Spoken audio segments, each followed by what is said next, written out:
जयकारा बोलो माता रानी का। जगत माई महामाई माँ भद्रकाली की जय बोलो। माता रानी के साचे दरबार की जय बोलो। धनु राशि वालों, स्वागत है आप सभी का धनु राशि भिंड यूट्यूब चैनल में। प्रिय बंधुओं, धनतेरस के दिन अपने घर के मुख्य दरवाजे पर चुपचाप लाकर बांध देना यह एक दिव्य चीज। जी हाँ बंधुओं, इसके बाद फिर चमत्कार ही हो जाएगा।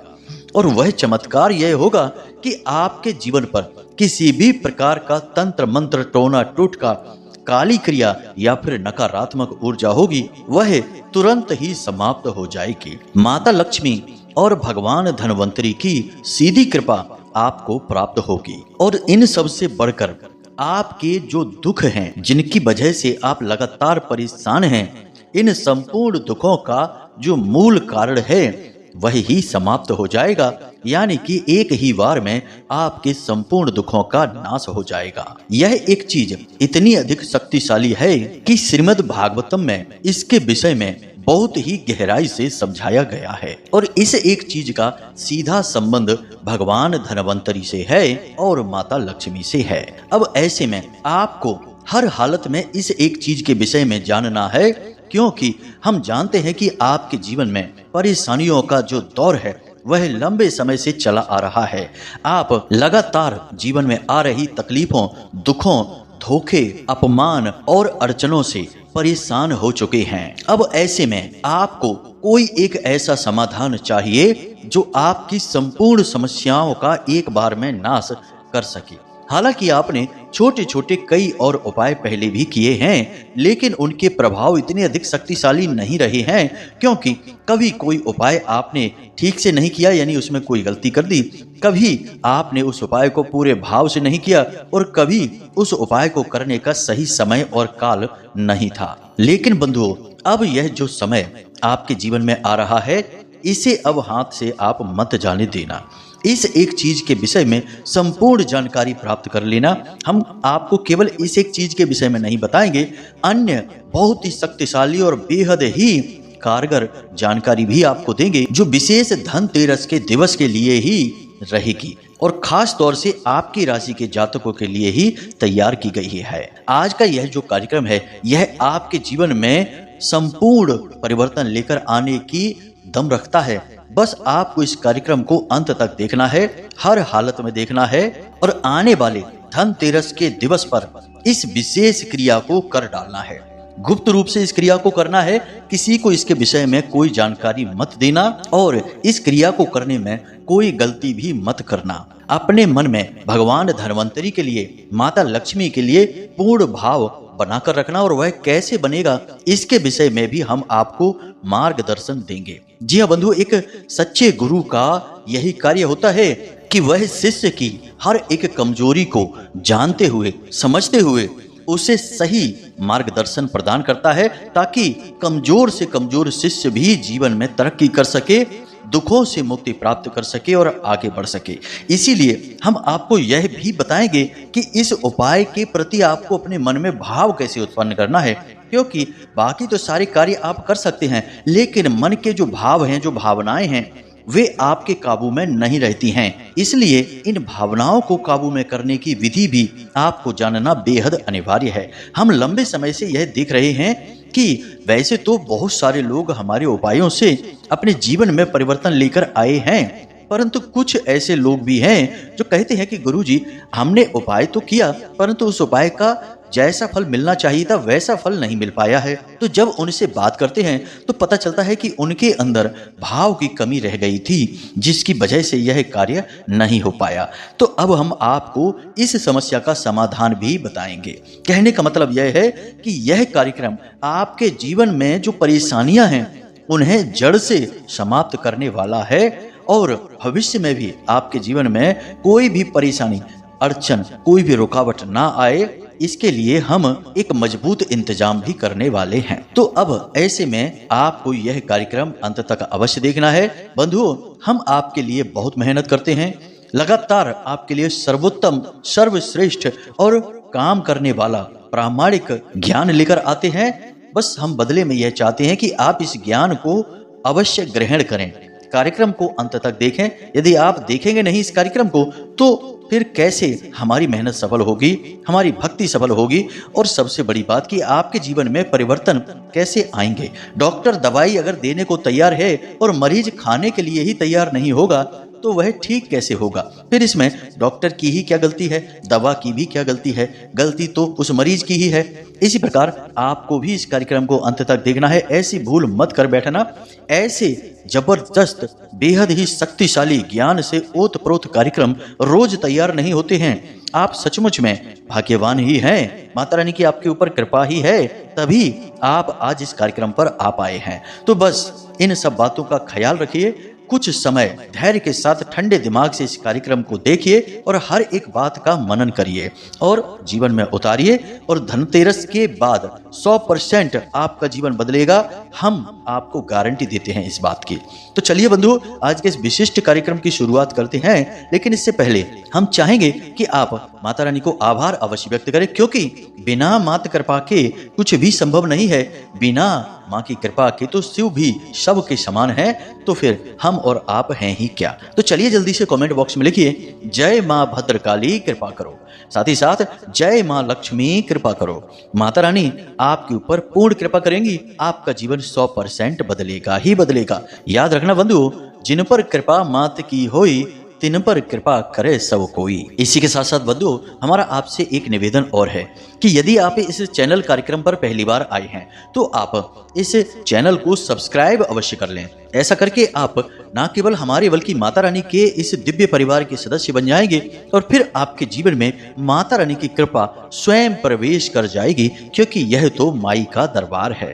तो चलिए जल्दी से चैनल को सब्सक्राइब करिए, फिर आगे बढ़ते हैं। तो बंधुओं, अब ध्यान से सुनिए। आज हम आपको आपके ही बारे में कुछ ऐसी बातें बोलना चाहते हैं जिन्हें सुनकर आपको लगेगा कि हाँ, हम सचमुच में आपके लिए मेहनत करते हैं और आपके बारे में कुछ जानते तो हैं। तो ध्यान से सुनिए, यह जो दीपावली का त्योहार आ रहा है, बेशक यह खुशियों भरा त्योहार है, जीवन में आनंद लेकर आता है, असत्य की हार और सत्य की जीत का पर्व है। सब कुछ सही है, फिर भी ना जाने क्यों आपका मन प्रसन्न नहीं है, आपके मन में वह हर्ष और उल्लास नहीं है। कुछ न कुछ ऐसी बातें हैं जिन्होंने आपको इतना विचलित और परेशान कर रखा है कि आप इस खुशी को भी महसूस नहीं कर पा रहे हैं। कुछ आपके जीवन में ऐसी अड़चनें और परेशानियां भी चल रही हैं, जैसे कि रुपए पैसे को लेकर परेशानी, काम धंधे व्यापार की परेशानी, कुछ लोगों के जीवन में कर्जे की परेशानी चल रही है, और कुछ जातक ऐसे अभागे हैं कि बेचारों के रिश्ते नातों में ही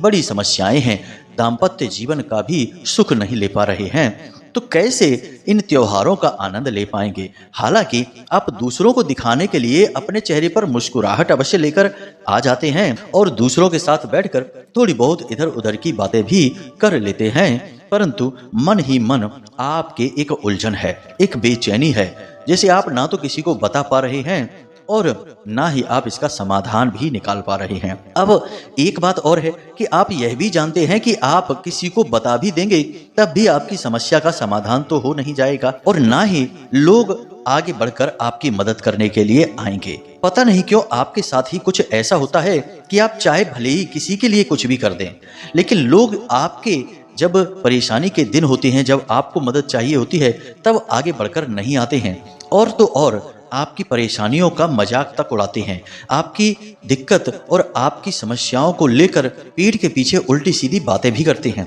इन सब बातों को आप जब जान जाते हैं तो आप दुखी हो जाते हैं, और इसी दुख और परेशानी की वजह से अब आपने लोगों से अपने दिल के राज बताना, अपनी तकलीफों को सुनाना भी छोड़ दिया है, क्योंकि आप समझ गए हैं कि कोई फायदा नहीं है, कुछ भी किसी को बता दो, किसी को कोई फर्क ही नहीं पड़ता है, सब उल्टा आपको ही गलत समझेंगे, आपको ही उल्टी सीधी सलाह देना शुरू कर देंगे और बिना सोचे समझे कुछ भी कह देंगे, जिससे आप और दुखी हो जाएंगे। इसलिए आपने अपने दिल पर एक मजबूत पर्दा लगा रखा है, जिसे आप अब किसी को नहीं दिखाते हैं। अंदर से दुखी हैं, लेकिन बाहर से चेहरे पर मुस्कुराहट दिखाते हैं, दुख का एहसास भी नहीं होने देते हैं। ये सारी बातें हम आपको इसलिए बता रहे हैं ताकि आपको एहसास हो कि हम सचमुच में आपके लिए मेहनत कर रहे हैं, और ये जो बातें हैं ये आपके जीवन की, व्यक्तिगत जीवन की बातें हैं। अब एक और बात यहाँ पर हम आपको बताएं बंधुओं कि आपके मन में निराशा बहुत गहराई से बैठ चुकी है। आपका मन अब उदास रहने लगा है। लगातार मिल रही असफलताओं से, अड़चने और परेशानियों से और अपनों के ही द्वारा किए जाने वाले अपमान, धोखे और तिरस्कार से आप त्रस्त हो चुके हैं। इसलिए अब आपका किसी भी चीज में मन नहीं लगता है। कोई आपको मदद करने की भी कोशिश करे तब भी आपको उसमें रुचि नहीं रहती है। आपको लगता है कि इस सब से भी कुछ नहीं होगा। लेकिन यह बात ठीक नहीं है। ईश्वर किसी भी इंसान के जीवन में कष्ट तो देते हैं, लेकिन वे यह नहीं चाहते कि वह इंसान निराशावादी हो जाए। अगर आप निराशावादी हो जाएंगे तो आपने ईश्वर के अस्तित्व को ही नकार दिया, सच्चाई और अच्छाई को ही नकार दिया, जो कि आपके लिए ठीक नहीं है। यह जीवन का अपमान है, माँ प्रकृति का अपमान है और स्वयं भगवान का भी अपमान है, सृष्टिकर्ता का अपमान है। तो ऐसे में आपको सकारात्मक रहना होगा। जब जीवन में दुख बढ़े तो जिसमें भी आपकी आस्था है, विश्वास है, बस मजबूती से उन्हें पकड़ लो। इतनी भक्ति, इतना नाम स्मरण और इतनी भावनाएं उनसे जोड़ लो कि उनसे कहो कि अब आप ही देखो, जो करना है आपको करना है। अच्छा देना है तो ठीक है, बुरा देना है तो वह भी आपका ही है। मतलब कहने का यह है कि जब जीवन में वक्त बुरा होता है तो वह वक्त होता है भगवान को याद करने का, उनकी भक्ति में डूब जाने का, चले जाने का। और यकीन मानिए बंधु कि जब आप भगवान से भावनात्मक तौर पर जुड़ेंगे तो भगवान भी आपको हर एक मुसीबत से बाहर निकालेंगे।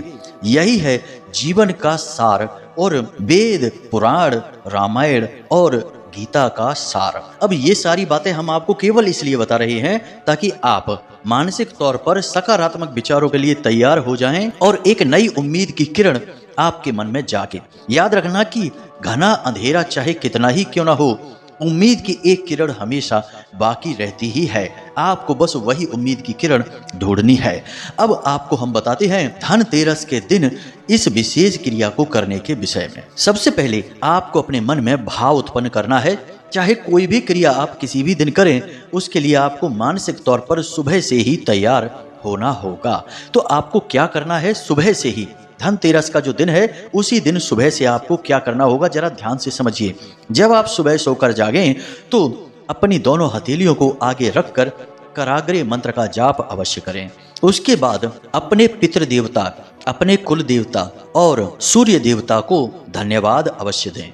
उसके बाद आप भगवान धनवंतरी और माता लक्ष्मी का आवाहन करें। मन ही मन उनके बारे में विचार करें और भगवान से यह कहें कि हे भगवान, आज का यह जो दिन आपने हमारे जीवन में दिया है, इसके लिए हम आपका हृदय से धन्यवाद देते हैं। अब बस हम यह चाहते हैं कि आप हमारे संपूर्ण कष्टों को हर लें। हम आपके ऊपर आश्रित हैं, आपके भरोसे हैं, आपके लिए ही सब कुछ कर रहे हैं। और आज का यह जो दिन रहेगा, यह पूरा दिन हम आपको समर्पित करते हैं और इस दिन को हम आपकी पूजा मानकर जो भी क्रियाएं करेंगे वे सब आपको समर्पित करेंगे। और आप जो भी कुछ हमें इसका परिणाम देंगे उसे हम आपका प्रसाद मानकर ग्रहण कर लेंगे। कहने का मतलब यह है कि आप स्वयं को समर्पित कर रहे हैं भगवान के सामने। लोग प्रसाद समर्पित करते हैं, नैवेद्य देते हैं, धूप दीप देते हैं, आप स्वयं को दे रहे हैं, बिल्कुल भक्त प्रहलाद की तरह या फिर भक्त ध्रुव की तरह। और इसके बाद आप मन ही मन भगवान का स्मरण करेंगे। अब इससे कोई फर्क नहीं पड़ता है कि आप किस भगवान का स्मरण करते हैं, अंततो गत्वा सारी की सारी शक्तियां एक ही हैं। तो आप जिस भी भगवान में अपना भाव रखते हैं, हनुमान जी में भाव रखते हैं, तो बस दिन भर उनका मनन करते रहेंगे। हनुमान जी का स्मरण, उनका ही कीर्ति गायन, उनके ही नाम स्मरण को दिन भर अपनाए रखेंगे। भोले बाबा का है तो उनका, माता रानी का है तो उनका। मतलब कहने का यह है कि भक्तिमय दिन आपका गुजरेगा। आप कार्य कुछ भी करते रहिए, मन में भगवान से एक लौ बनाकर रखेंगे और माता लक्ष्मी से प्रार्थना करेंगे कि आपको उनकी कृपा की बहुत आवश्यकता है। आप हमारे जीवन में आइए, हम आपके स्वागत के लिए तैयार खड़े हैं। अब यहाँ पर आप माता लक्ष्मी से मतलब धन संपत्ति से ही मत समझ लेना, केवल रुपए पैसे से ही माता लक्ष्मी को जोड़ना असल में माता लक्ष्मी का अपमान है। माता लक्ष्मी का मतलब होता है संपूर्ण समृद्धि, संपूर्ण चहुमुखी विकास। जब आपके पास धन है और आपके पास मन में संतुष्टि है, जीवन में आनंद है, हर ओर खुशियां हैं, तब उसे माता लक्ष्मी का आगमन कहा जाता है। खाली धन अपने जीवन में लेकर आ जाने से माता लक्ष्मी नहीं आती हैं। वह तो किसी भी तरीके से आ सकता है धन, लेकिन वह माता लक्ष्मी का सच्चा स्वरूप नहीं है, कभी भी जा भी सकता है। और जब तक वह धन आपके पास रहेगा, यानी कि गलत कार्यों से लाया गया धन, आपके पास रहेगा वह आपको परेशान करता ही रहेगा। इसलिए माता लक्ष्मी की संपूर्ण कृपा यानी संपूर्ण स्वरूप ही यही है कि आनंदमय जीवन, हर प्रकार से सुख और धन संपत्ति भी, तब माता लक्ष्मी का आगमन पूर्ण रूप से माना जाता है। तो आपको इसी प्रकार माता लक्ष्मी के आगमन का इंतजार करना है, स्वागत करना है। इन भावों को अपने मन में बनाकर रखेंगे तो आपके मन में धीरे धीरे उम्मीद की किरण जागेगी और आपका मन ईश्वर में लीन होने लगेगा, भाव उत्पन्न होने लगेंगे। अब एक कार्य और कर सकते हैं कि आप अपने मोबाइल फोन में इस दिन समुद्र मंथन की कथा, जी हाँ बंधुओं, श्रीमद् भागवतम में भी है, शिव पुराण में भी है और बहुत सारे पुराणों में इस कथा के विषय में बताया गया है। तो आप इसका श्रीमद् भागवतम पुराण वाला स्वरूप मोबाइल फोन में जरूर देखें और इस कथा के बारे में मन में विचार करें। जब 14 रत्न बाहर निकलते हैं, स्वयं भगवान धन्वंतरी अमृत कलश लेकर बाहर निकलते हैं और माता लक्ष्मी का आगमन होता है, कैसे कैसे यह पूरा का पूरा व्याख्यान चलता है, कैसे कैसे ये दृश्य होते हैं, इसे आप अपने फोन में जरूर 1-2 बार देखें दिन में, इसी दिन, जी हाँ बंधुओं, धनतेरस के दिन। हम गारंटी देते हैं कि आपके मन में भाव इतने गहरे हो जाएंगे कि अब आप जो क्रिया करेंगे, जिसे हम आपको बताने जा रहे हैं, तो आपको 100% लाभ प्राप्त होंगे। ये सारी बातें हम आपको केवल इसलिए बता रहे हैं ताकि आप ना केवल शारीरिक तौर पर बल्कि मानसिक तौर पर भी इस क्रिया में शामिल हो सकें। जी हाँ बंधुओं, लोग अक्सर यही करते हैं कि बस ऊपर ऊपर से उन्होंने कोई क्रिया कर तो दी, लेकिन मन कहीं और ही व्यस्त है, चित्त किसी और कार्य में ही डूबा हुआ है। बस फॉर्मेलिटी के लिए उपाय कर डाला और सोचते हैं कि काम ही नहीं किया उपाय ने, पता नहीं कैसा उपाय था। बंधुओं, सब उपाय कार्य करते हैं क्योंकि ये बने ही आपके उद्धार के लिए हैं, बशर्ते कि इनकी संपूर्ण क्रिया पद्धति को माना जाए। और उपाय और क्रियाओं की जो प्रथम पद्धति है वह यही है कि इनके प्रति मन में भाव होना चाहिए। तो हमने भाव निर्माण के लिए आपको संपूर्ण पद्धति समझा दी है। आप इस पद्धति के बारे में मन में विचार करें, मनन करें, उसके बाद इस क्रिया को करना शुरू करें। आप चाहें तो आज आप इस कार्यक्रम को सुन रहे हैं, कल से ही इस पद्धति को अपनाना शुरू कर दें। रोज सुबह जागें और ऐसा ही विचार करें। दिन में 1-2 बार समुद्र मंथन की कथा को अवश्य देखें, श्रीमद् भागवतम वाली समुद्र मंथन की कथा। यह आपको बहुत ज्यादा उत्साह से भी भर देगी और बहुत कुछ नया सिखाएगी भी। बस आपको पूरे गहरे भाव के साथ इस कथा को देखना सुनना है। तो यहाँ तक सारी तैयारी आपकी हो चुकी है मानसिक तौर पर। अब बात करते हैं क्रियाओं की और उपायों की। तो याद रखना कि धनतेरस के दिन सबसे पहला काम आपको अपने घर के मुख्य दरवाजे की सफाई कर देनी है और थोड़ा सा गाय के गोबर से लीपन कर देना है और एक चौक बना देना है आटे से, और उस चौक के बीचों बीच थोड़ी सी आपको अन्न रख देना है, यानी 2 मुट्ठी आप गेहूं रख दें और उसके ऊपर एक गाय के घी का दीपक अवश्य जला दें अपने घर के मुख्य दरवाजे के ठीक बीचों बीच। जी हाँ बंधु, इस क्रिया को आप सुबह सुबह ही कर दें। याद रखना कि सुबह का जो समय होता है उस समय दिव्य शक्तियां सबसे अधिक जागृत होती हैं और इस मृत्यु लोक में भ्रमण कर रही होती हैं, ऐसा हमारे पुराणों में भी लिखा हुआ है। तो ऐसे में की गई क्रिया दिव्य शक्तियों को आकर्षित करती है, खास तौर से माता लक्ष्मी की उस परम पवित्र ऊर्जा को। तो यह एक कार्य आपको अवश्य करना है। साथ ही साथ आपको अपने दरवाजे पर तोरण या जिसे बंदरवाल भी कहा जाता है उसे भी अवश्य बांध देना है। याद रखना कि कोई तोरण प्लास्टिक वाली मत बांध देना। जो प्राकृतिक पत्ते होते हैं और पुष्प होते हैं उनकी ही तोरण आपको बनानी है। इसके बाद अपने घर के जो मुख्य दरवाजा है उसके ठीक ऊपर की ओर आप लाल सिंदूर से श्रीम, जी हाँ बंधुओं, श्री लिखें और एक अंक की बिंदी लगा दें। यह माता लक्ष्मी का नाम है, इसे आप अवश्य लिख दें और दरवाजे के दाईं और बाईं ओर दोनों तरफ आप एक एक स्वास्तिक हल्दी से अवश्य बना दें। साथ ही साथ पंचशूलक भी आप अवश्य लगा दें।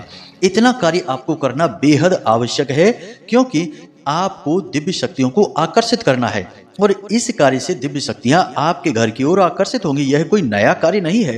प्राचीन काल से हर एक हिंदू के घर के मुख्य दरवाजे पर यह क्रियाएं की जाती थीं। जब कोई पवित्र दिन होता था या कोई धार्मिक मांगलिक कार्य घर में होता था उस समय ये क्रियाएं की जाती थी। लेकिन अब लोग आज के इस भागदौड़ भरे युग में सब भूलते जा रहे हैं। तो जो सामान्य सी चीज़ें भी हैं वे भी बड़ी अजीब सी लगती हैं। इसलिए आपको हम बता रहे हैं तो यह क्रिया को आप अवश्य करें। अब एक महत्वपूर्ण बात बंधु, इसे आप ध्यान से समझिए। आपको बाजार से एक घोड़े की नाल लेकर आनी है और धनतेरस के दिन आप इस नाल को खरीद कर लाएंगे, उससे पहले नहीं, उसके बाद नहीं। घोड़े की नाल लोहे की ही होनी चाहिए, किसी अन्य धातु की नहीं, प्लास्टिक वगैरह की नहीं। जी हाँ बंधु, और दूसरी बात कि दोपहर के समय यानी 10:30 बजे से 1:35 के बीच में ही यह खरीद होनी चाहिए, उसके आगे पीछे नहीं, अन्यथा आप मुहूर्त से बाहर खरीदेंगे जो कि ठीक नहीं होगा। तो आप इस घोड़े की नाल को अवश्य खरीदें, और जो चीज़ आप खरीदें वो एक अलग बात हो जाती है, लेकिन घोड़े की नाल आप अवश्य खरीदें।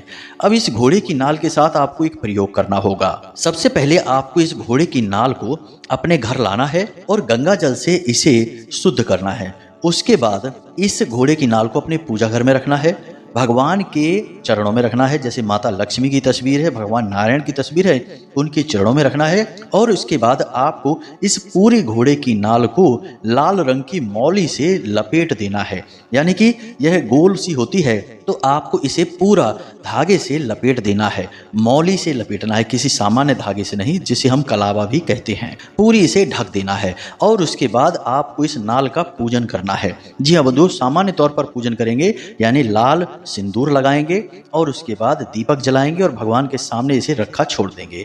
1-2 घंटे के लिए इसे भगवान के सामने रखा छोड़ देंगे। शाम के समय, जी हाँ बंधु, जब सूर्यास्त हो जाए उसके बाद आप इस नाल को काले कपड़े में लपेटेंगे, यानी कि काले कपड़े में रखेंगे। और इस नाल के साथ आपको कुछ सामग्री रखनी है, जैसे कि थोड़े से काले तिल रखने हैं, एक सिक्का रखना है और 7 गोमती चक्र भी रखने हैं। इसके बाद आप इसे एक पोटली के रूप में लपेट देंगे और इसे अपने घर के मुख्य दरवाजे की चौखट पर बांध देंगे। इसे आप अंदर की ओर बांधेंगे और ऐसा कोशिश करें कि कोई इसे देखे ना, क्योंकि लोग देखेंगे तो टोकेंगे कि यह क्या है, फिर आपको कुछ बताना पड़ेगा। यह गुप्त उपाय है, कोई मंत्र जाप नहीं है, कोई विशेष विधि नहीं है, बिल्कुल साधारण है। बस आपको भाव यह रखना है कि भगवान आपके संपूर्ण कष्टों का नाश करेंगे, आपके घर में प्रवेश करेंगे। इसमें रखी हर एक चीज का बहुत अधिक महत्व है। जैसे कि आपने नाल रखी है, घोड़े की नाल की विशेष गुण और शक्ति यही है कि यह सबसे पहला कार्य नकारात्मक ऊर्जाओं को दूर भगाती है और धन संपत्ति को और शुद्ध सकारात्मक ऊर्जा को आकर्षित करती है। यह बहुत पुराना उपाय है, कोई नया नहीं है। इसी प्रकार आपने गोमती चक्र रखे हैं जो कि भगवान के सुदर्शन चक्र का प्रतीक हैं और जो नकारात्मकता को काटने का कार्य करते हैं। इसी के साथ आपने सिक्का रखा है जो कि माता लक्ष्मी का स्वयं स्वरूप है। साथ ही साथ आपको एक सुपारी भी रखनी है, जो हम बताना आपको भूल गए थे। तो एक सुपारी भी आपको रखनी है जो कि उत्पत्ति का, आपकी इच्छाओं और अभिलाषाओं का प्रतीक है। तो आपको ये संपूर्ण चीजें एक पोटली बनाकर अपने घर की चौखट पर बांध देना है, बस। और कुछ भी खास नहीं है, बस इतने से ही आपका काम हो जाएगा। बाकी आप भगवान धन्वंतरी की 2 तस्वीरें लेकर भी आएं इसी दिन, इसी मुहूर्त में। एक तस्वीर अपने पूजा घर की दक्षिणी दीवार पर लगा दें और एक तस्वीर अपने रसोई घर की दक्षिणी दीवार पर लगा दें। दोनों तस्वीरों के नीचे प्रतिदिन गाय के घी का एक दीपक शाम के समय अवश्य जलाया करें। याद रखना कि आपके रसोई घर में भगवान धन्वंतरी का वास होता है और आपके पूजा घर में भी उनका वास होता है। भगवान धन्वंतरी साधारण देवता नहीं है, अमृत वही लेकर आए थे और उन्हें आरोग्य यानी देवताओं का वैद्य कहा जाता है। साथ ही साथ धन का कारक भी कहा जाता है। जहां धन्वंतरी है वहीं धन है, इसे आप याद रखना। तो आपको प्रतिदिन भगवान धन्वंतरी की पूजा इसी प्रकार करनी है। रसोई घर में पवित्रता अवश्य बनाकर रखें। दूषित भोजन रसोई घर में ना बनने पाए, यानी कि गलत, तामसिक, मांसाहार आदि का आपके रसोई घर में नहीं तैयार होना चाहिए भोजन। साथ ही साथ रसोई घर में आपको यूं ही चप्पल वगैरह पहनकर नहीं जाना है। जैसे आप अपने घर के मंदिर में जाते हैं शुद्धता, पवित्रता, स्नान आदि के बाद, वैसे ही रसोई घर में भी जाना है, क्योंकि वह भी एक दूसरा पूजा स्थल है। रसोई घर को दूसरा पूजा स्थल कहा जाता है। यहाँ पर आपके कम से कम 4 से 5 देवी देवताओं का वास होता है, तो आप इसे पूजा घर ही कहेंगे और आपके घर का ऊर्जा स्रोत है, यह आपके घर का पावर हाउस है। तो इसे आप शुद्ध अवश्य बनाकर रखें। इस क्रिया को आप करिए और इस क्रिया के परिणाम आपको कैसे प्राप्त होते हैं हमें कमेंट करके अवश्य बताना। इसी के साथ साथ आज के इस कार्यक्रम को समाप्त करते हैं। उम्मीद करते हैं कि आपने सारी बातें अच्छी तरह से समझ ली हैं। अब आप इनका प्रयोग करके लाभ अवश्य ले पाएंगे। हमने जो बातें आपको बताई हैं उन्हें आपको बारीकी से समझना होगा। बहुत सारी बातें ऐसी हैं जो मानसिक हैं और मन से ही सब कुछ चलता है इस संसार में। याद रखना बंधुओं, मन के हारे हार है, मन के जीते जीत, और मन ही मिलावत राम से और मन ही करत फजीत।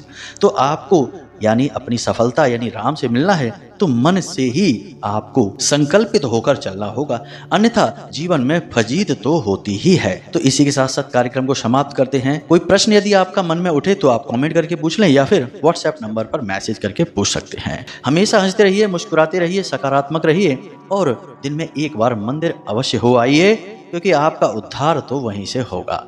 मिलते हैं अगले ज्ञानवर्धक कार्यक्रम में, तब तक के लिए धन्यवाद। प्रेम से बोलिए जय माई की जय, मां भद्रकाली। माता रानी आपका कल्याण करें। धन्यवाद।